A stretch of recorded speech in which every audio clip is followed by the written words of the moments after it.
જય માતાજી, જય રાજપૂતાના, જય હિન્દ, જય ભારત.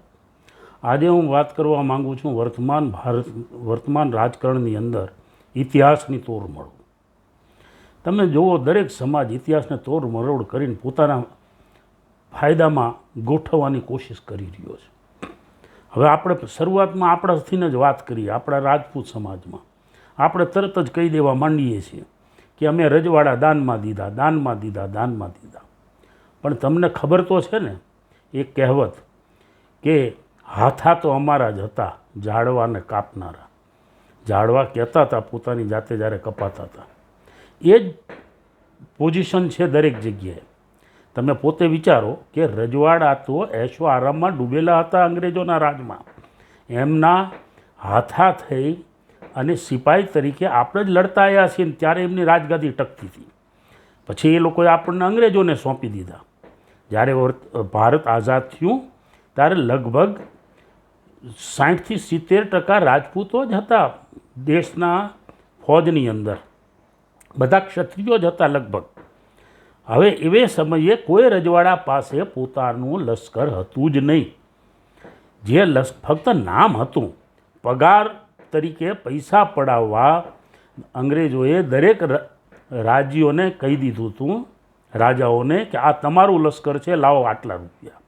એવી રીતે ભાવનગર, જામનગર, દરેક જગ્યાએ કે સુરેન્દ્રનગર, દરેકના પોતપોતાના લશ્કર હતા, ચાહે જયપુર. તે સમયે મારા દાદા સરદારસિંહ ઝાલા પણ પ્રથમ વિશ્વયુદ્ધ લડેલા, આખરી તલવાર યુદ્ધ 1914 થી 1918 ઇઝરાયલની અંદર પણ. ત્યારે એ ભાવનગરની ફોજમાંથી જ ગયેલા, પણ લશ્કર હતું અંગ્રેજોનું.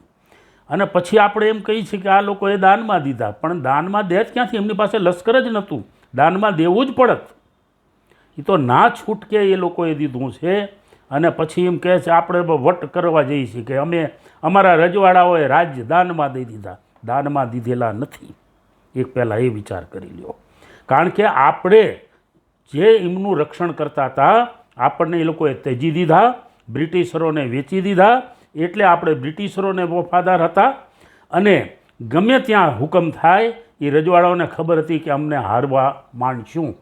હૈદરાબાદના નિઝામ જાજમ ઉપર દોડ્યા હતા ને, તો એના ફોડલા પડી ગયા હતા. એ લડાઈ કે યુદ્ધ હું કરત. એટલે આ બધું પહેલાં સમજો તમે, અને પછી આગળ વધો. અને આપણે બધે વિચાર કરીને જ આગળ વધવાનું છે. ઇતિહાસને તોડમરોડ ના કરો. પાટીદાર સમાજ એમ કહે છે સરદાર પટેલના કારણે આ બધું થઈ ગયું, રજવાડા એકત્રિત થઈ ગયા. હા, નેતાગીરી એની હતી, પણ હાથા તો આપણે જ હતા. કારણ કે લશ્કરમાં આપણે હતા, અને આપણને આદેશ કરે તો કોઈ રજવાડાની તાકાત નથી કે માથું ઊંચું કરી શકે. માટે આપણે કારણ હતા રજવાડા ખોવાના, ને પાછા આપણે અભિમાન લેવા જઈએ છીએ. પાટીદાર પાછા સરદાર પટેલનું અભિમાન લે છે. પણ પહેલાં ઇતિહાસ વિચાર કરો કે જે કંઈ હતો ઇતિહાસ, એ રાજાઓએ નહીં, રજપૂતોએ, ફટાયાઓએ અને એમને જ બનાવેલો છે. અને આપણો ઇતિહાસ આપણે સમજવો જરૂરી છે. જય રાજપૂતાના, જય હિન્દ, જય ભારત.